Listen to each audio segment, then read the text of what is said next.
아내와 남편 사이에 사랑이 고갈되었을 때 나타나는 현상이 있다고 합니다. 남편의 머릿속에 아내가 사라지면 사랑이 식어진 증거라고 합니다. 아내의 머릿속에 남편이 없어지면 남편이 없어지는 게 아니고 남편에 대한 사랑이 없어지는 것이죠. 여러분, 남편 다 사랑하십니까? 네, 내 머릿속에 남편이 지워지지 않고 있다 그러면 사랑하고 있다는 것이고, 만약에 지워졌다 그러면 그만큼 사랑이 없는 것이죠. 이 가정에도 사랑이 식어버리게 되면 시자를 별로 좋아하지 않는다고 합니다. 시댁, 시어머니, 시누이, 시자가 앞에 들어가잖아요. 이런 시자를 별로 좋아하지 않다고 해요.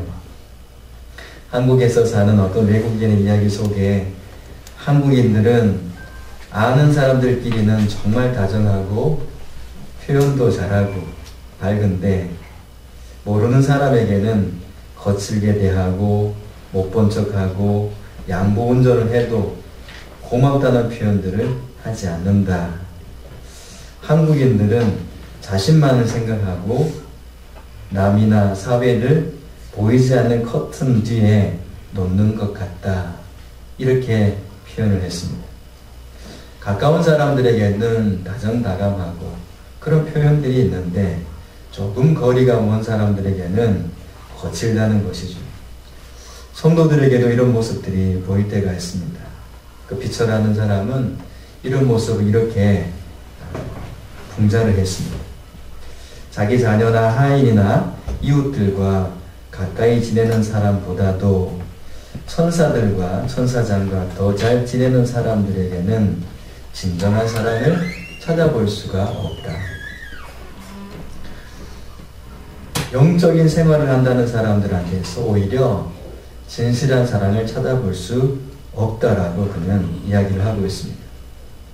사랑이 없는 충성, 사랑이 없는 봉사, 사랑이 없는 헌신, 다 할 수 있다는 것입니다. 빌립보서 4장 2절에 이 바울의 동력자가 되었던 두 사람이 기록되어 있습니다. 유오디아라는 사람과 순두개라는 사람이 있습니다. 바울 사도는 이들을 향해서 이렇게 고면하고 있습니다. 내가 유오디아를 권하고 순두개를 권하노니 주 안에서 같은 마음을 품으라. 이 두 여인은 바울의 그 힘든 사역의 동력자들이었습니다. 아마 목숨을 다해서 동력하고 협력했던 사람들이었을 것입니다. 그리고 빌립보 교회 안에는 충성된 하나님의 일꾼들이었습니다. 그런데 이 두 사람의 관계가 나빴던 것이죠. 서로 만나는 게 싫고 또 미움 때문에 하나 되지를 못하고 있었습니다. 믿음은 좋은데 그 속에 사랑이 없습니다. 충성은 잘하는데 관계가 나빠요. 빌립보 교회의 이 문제, 이 두 여인의 문제는 이 빌립보 교회만의 문제가 아니라는 것이죠. 우리 가정의 문제가 되기도 하고 우리가 속한 공동체의 문제가 되기도 한다는 겁니다. 충분히 경험해 볼 수 있는 그런 일들입니다.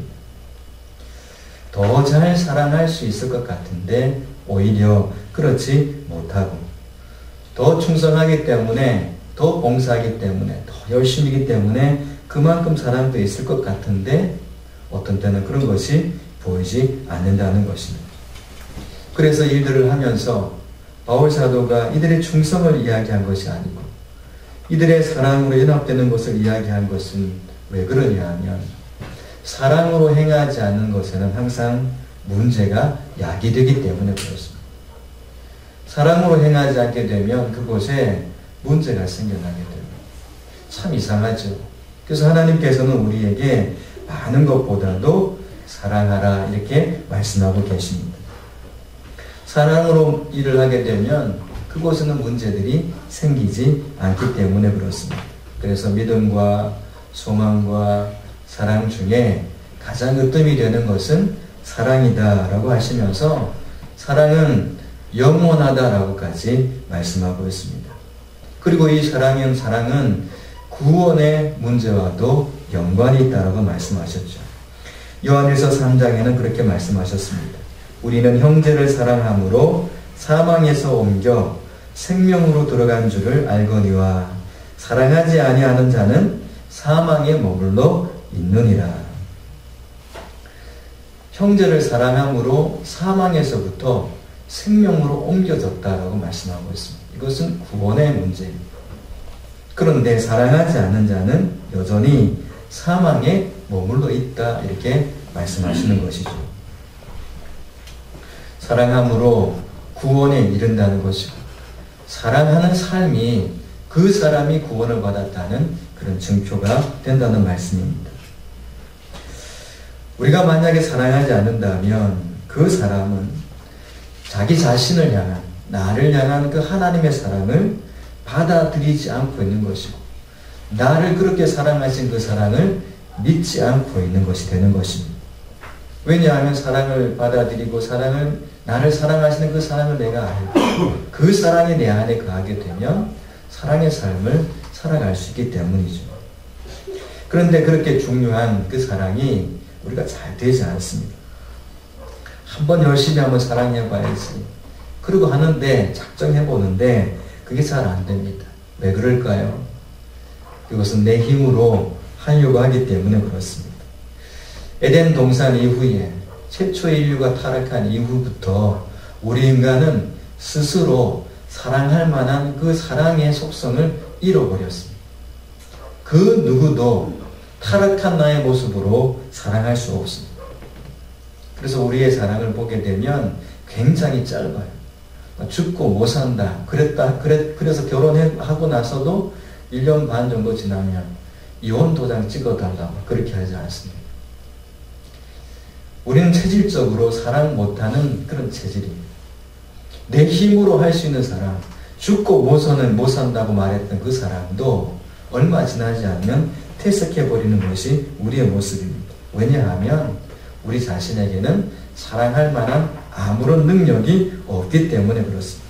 그래서 오히려 내가 사랑하지 못한다라는 것이 정상적인 모습이라는 것입니다.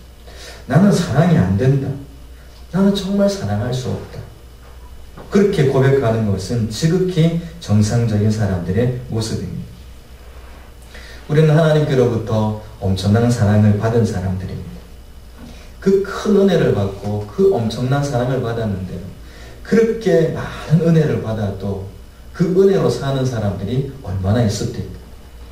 그렇게 큰 사랑을 받았음에도 그 사랑으로 사는 사람들이 많지 않습니다. 은혜를 많이 받는다고 은혜대로 사는 것 아니고요. 사랑 많이 받는다고 해서 그 사랑대로 사는 것은 또한 아니더라는 것입니다. 내 힘에는 이렇게 한계가 있습니다. 받고 싶어서 많이 받는데 이걸 이제 출력을 시키려니까 내 힘으로는 출력이 안 되는 것입니다. 기기가 고장나서 출력이 안 되는데 어떻게 사랑이 되겠습니까? 사랑의 삶은 내 힘으로 하려고 할 때는 항상 힘듦 속에, 좌절감 속에 빠지게 됩니다. 하나님께서 사랑을 요구하실 때 그냥 허투루게 사랑하라고 하지 않지 않습니까? 마음을 다하고 목숨을 다하고 뜻을 다해서 주 너희 하나님을 사랑하라 그렇게 말씀하시는데 여러분 이렇게 주님 한번 사랑해 보신 적 있으십니까? 내 마음을 다해서 목숨을 다해서 뜻을 다해서 하나님을 사랑해 보신 적이 얼마나 있습니까? 우리 이제 지난주부터 금요일 날 철야를 하기 시작했습니다. 저는 기도하다가 졸려서 들어가서 다른 일을 좀 하다가 잠을 자고 새벽에 나왔습니다. 성도님들이 몇 분 이곳에 앉으셔서 새벽 예배 때까지 거의 기도하신 분들이 계신 것 같아요. 어떻게 잘 견뎌졌는지 모르겠습니다. 주님을 향한 사랑의 그 갈급함이 있어서 하나님 앞에 그렇게 엎드리는 성도들이 있는 것을 보면서 참 감사했습니다. 이번 주부터 금요일 날 꼭 나오시기 바랍니다. 안 나오실 분 양말 들고 한번 흔들어 보세요. 아멘, 아멘, 할렐루야. 다 오십니다. 숙소가 부족할까 싶어서 이쪽에 텐트를 하나 칠까 이런 생각도 하고 있습니다. 주무시는 거 걱정하시는 분들 걱정하지 마시고 오십시오. 히타도 다 틀어드릴 테니까. 하나님을 향한 사랑이 자꾸 퇴색되어져 버립니다. 지난주에 말씀드렸던 것처럼 1만 달란트 탕감받은 그 은혜, 그거 금방 잊어버리더라는 것이죠. 평소에 사랑할 만한 사람들 찾아가서 사랑을 하는데 그 꼴보기 싫은 사람들 있잖아요. 그냥 만나기 귀찮은 사람들, 그런 사람들에게는 사랑이 흘러가지 않습니다. 만약에 우리가 그 꼴불견인 그 사람이 사랑이 된다면 그 틀림없이 성령님께서 역사하신 것입니다. 성령님께서 그렇게 행하지 아니하시면 절대 사랑할 수 없기 때문에 그러죠. 그래서 하나님의 사람은 내가 하나님의 사람이다 라는 것은 성령의 열매가 나타난다는 것입니다. 왜냐하면 성령님께서 내 안에서 역사하시기 때문이죠. 자, 그러면 이 사랑이 잘 안 되는 이 사랑이 되게 하려면 어떻게 해야 될까요? 하나님께서 그런 간절한 소망을 갖고 있는 사람들을 인도해 가시는 방법이 있습니다. 그건 먼저는요, 내 안에 그런 사랑이 없다는 것을 깨닫게 하십니다. 내 안에는 사랑이 없구나. 나는 파산된 인생이구나.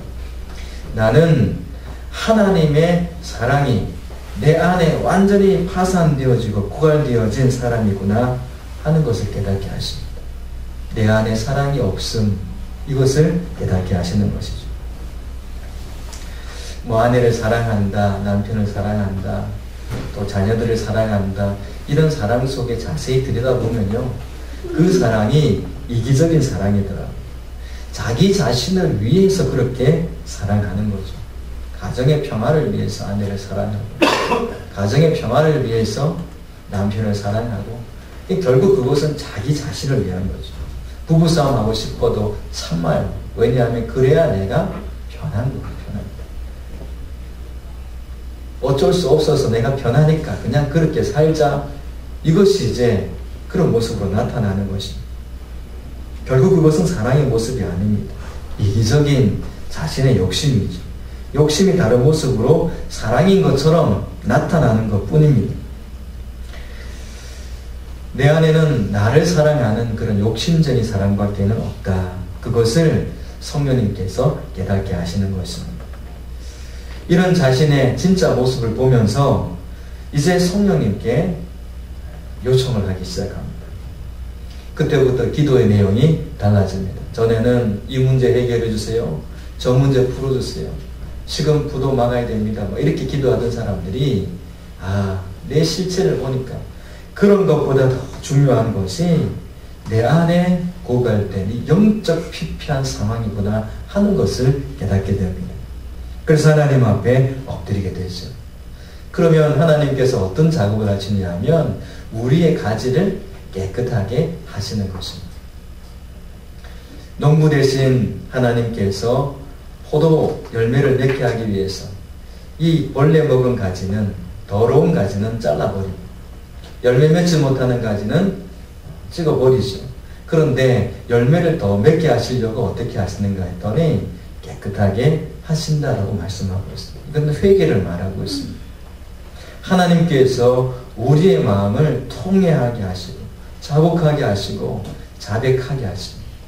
그래서 아무리 열심히 일을 해도 여전히 죄악투성인 내 모습, 더럽혀져 있는 내 모습, 여전히 내 힘으로 하려고 하는 그런 내 욕심에 끌려서 살아가는 그런 자충만한 모습, 이것을 보여주시면서 그런 모든 것들을 깨끗게 하시는 것입니다. 열매 맺게 하시기 전에 반드시 하나님께서 우리를 깨끗하게 하시는 것입니다. 그래서 우리의 양심을 마치 이렇게 양심이 하도 무뎌져 가지고 동그라미처럼 이렇게 되어 가지고 부딪혀도 쓱 넘어가고 부딪혀도 쓱 넘어가던 그런 어떤 이 원과 같은 양심이 이제 각이 세워져서 삼각형처럼 되는 겁니다. 넘어가려고 해도 턱 부딪히는 겁니다. 아, 이거 안 되지. 넘어가려고 하다가 또 턱 부딪히는 겁니다.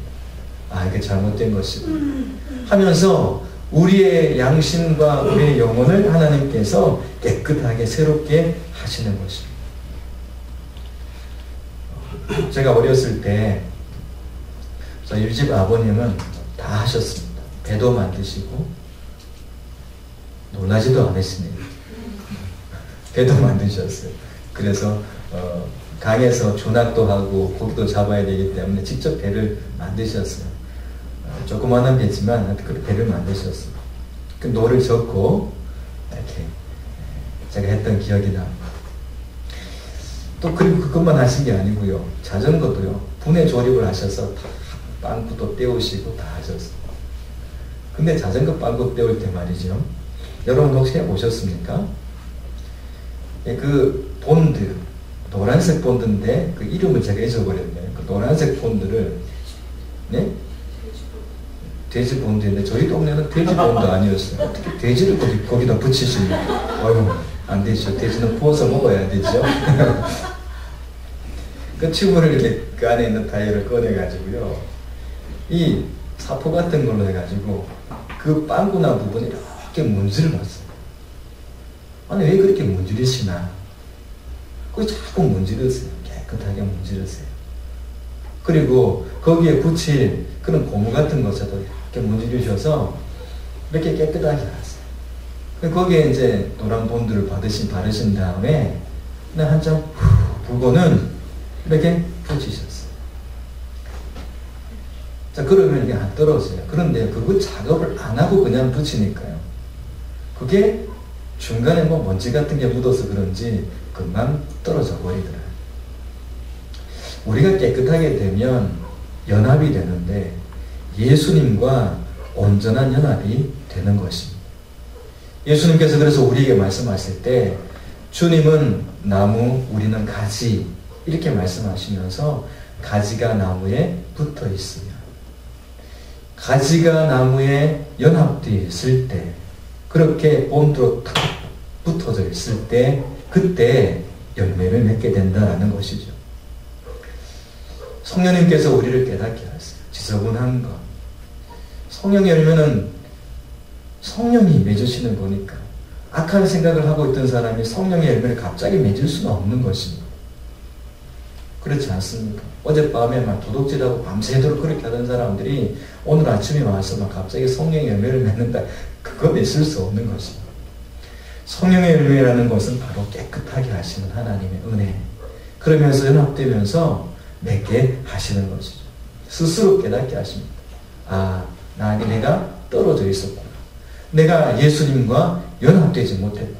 그러면서 그 지저분한 것을 주님 앞에 자꾸 갈아버리는 것. 십자가의 보혈로 씻어버리고 성령의 불도 태우면서 나 자신을 거룩하게 만들어갑니다.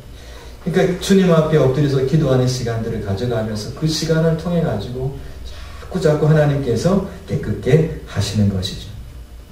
그러면 우리 안에 이런 믿음의 분명한 자각이 오게 되는데요. 이런 자각이 옵니다.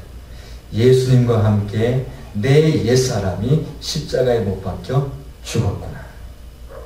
이게 성경 구절로 나와 있는 줄 알았더니 이것이 믿음으로 확 그냥 믿어지는 거지. 내 자아가, 내 거짓됨이, 내가 하나님 앞에 등진 그 모든 옛사람의 모습이 그게 지저분함인데 그게 십자가에 못 박혀 예수님과 함께 죽어버린 거죠. 이게 말씀으로만 되어 있는 이 말씀이 레마로 내 안에 들어오면서 확신이 되는 것입니다. 아, 그렇군요, 하나님. 내가 죽은 것이군요. 그리고 이제 내가 사는 것은 예수님의 새로운 생명력으로, 주님의 생명으로 주님과 함께 살아가는 거군요. 그것이 믿어지기 시작하는 것입니다. 믿음이 바뀌어지게 됩니다. 뭐 이대로 살아도 뭐 다른 사람들 다 그렇게 살던데 뭐 이렇게 하고 살던 믿음이 이제는 하나님의 말씀을 믿는 믿음이 생겨나게 되는 것입니다. 옛사람이 십자가에 못 박혀 죽게 되고 이제는 예수님과 함께 새 사람이 새롭게 태어난 예수님과 함께 새 생명으로 살고 열매 맺는 성령의 사람이 되었구나 라는 것을 믿는 것입니다. 여러분, 믿음은 역사하는 것인데 믿음대로 되는 것 아니겠습니까? 과거에는 죄 짓고 살고 타락하고 살고 열매 맺지 못하고 살아가는 그것을 그냥 믿고 있었습니다. 그냥 괜찮다, 이 정도면 괜찮다고 받아들이고 살았다는 것입니다. 근데 주님께서 깨끗하게 하시는 그 작업을 시작하시면서 스스로가 내가 죄와 상관없는 사람이구나 하는 것을 발견하게 된다는 것이죠. 그때부터 성령님께서 바르게 일하기 시작하십니다. 뭐냐하면 그런 영적 자각이라는 것은요, 대단히 중요한 것이기 때문에 그렇습니다. 믿음의 역사는 나타나는데 그 믿음의 역사가 이제는 예수님 안에서 내가 새로운 피조물 되었음이 분명하게 믿어지기 시작하면서 내가 맺어야 되는 열매들이 바로 이것이구나 하는 것을 알게 되기 때문에 그렇습니다. 성령님께서 그때부터 내 안에서 역사하시는데 성령의 기름 부으심이라 그 단어들을 쓸 때가 있습니다. 내 안에서 충만하게 일하신다라는 그 단어들을 쓸 때가 있습니다.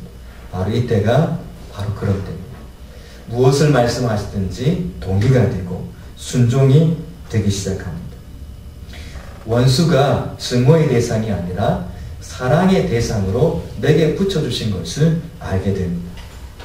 그리고 내 사랑으로 끊임없이 내게 주신 그 사랑으로 그를 사랑할 수 있도록 나를 세우신다는 것 또한 깨닫게 되는 것입니다.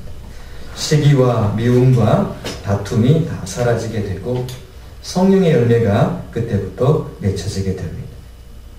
가장 귀하게 여기시는 사랑으로부터 그 열매들이 시작하게 되는 것이죠.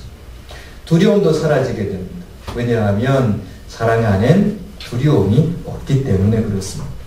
관계에 대한 두려움, 여러분 있을 때 있잖아요. 왜냐하면 그 속에는 사랑이 없기 때문에 그렇습니다.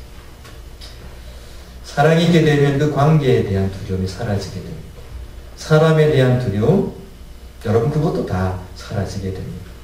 일에 대한 두려움, 그것도 미래에 대한 두려움, 그 모든 것들이 다 사라지게 됩니다. 왜냐하면 사랑의 능력입니다. 사랑은 모든 두려움에서 해방을 시키는 것이죠. 자, 이런 은혜를 주시면서요, 성령님의 뜻을 쫓아서 순종이 자연스럽게 되어지는 삶을 살아가게 됩니다. 이 본문에는 나오지 않지만 이 갈라디아서 5장에서 성령을 쫓아 행하라 라는 말씀이 나오잖아요. 그러니까 우리는 막 성령을 쫓아서 막 하려고 막 애쓰는데 잘 안 되는데 성령을 쫓아 행한다는 것은 결국 이런 모든 과정을 거치면서 성령님을 쫓아서 뜻을 따라 살아갈 수 있는 그런 내가 되도록 만들어 가신다는 것입니다. 그래서 사랑은 내가 해야지가 아니라 사랑은 되어지는 것입니다. 순종은 내가 순종해야지가 아니라 순종이 되어지는 것입니다. 절로 열매를 맺는다는 것은 바로 그런 의미가 있는 것이죠. 말씀을 이렇게 마무리하도록 하겠습니다. 밤에 달이 뜨잖아요. 근데 달의 크기가 날마다 달라요. 여러분은 어떤 달을 보셨나요? 우리 정한 선생님 같은 달을 보셨나요? 아니면 최재민 어린이 같은 달을 보셨나요? 아니면 최재경 어린이 같은 달을 보셨나요? 아니면 홍감표 성도님 같은 풍부한 달을 보셨나요? 감사합니다. 오늘은 아멘을 안 하셨거든요. 역시 이게 말씀이 찔러올 때는 통이에요. 저렇게 통이. 마음으로 받아들여야죠. 달을 이렇게 보게 되면 이렇게 보름달이 있습니다. 그리고 어떤 데 보게 되면 금음달이 있습니다. 초생달처럼 이런 얇은 눈썹 같은 그런 달이 있어요. 근데 달이 크기가 달라진 것입니까? 달은 크기가 달라지지 않습니다. 왜 그런데 밤에 그 달이 크게 보이고 작게 보일까요? 다 아시지요? 빛을 받는데 태양빛은 언제나 일정하게 똑같이 비치는데요. 가려지니까. 가려질 때는 달이 작게 보여요. 달은 죽었다 깨어나도 스스로 빛을 발할 수 없습니다. 태양빛이 비춰야만 이 달은 빛을 발할 수 있는데 태어나는 빛이 아무리 비춰도요 가려지면 작은 달이 되는 것입니다. 우리 성도들의 삶을 하나님은 그것을 통해서 보여주고 있습니다. 사랑은 하나님의 사랑이 우리 안에 오늘도 정오의 일정한 빛처럼 강력하게 비춰져 옵니다. 그런데 가려지면 그 사랑이 내게서 반사되어 나갈 수가 없는 것입니다. 성도 여러분, 오늘 내 안에서 성령님께서 역사하실 수 있는 방법이 무엇입니까?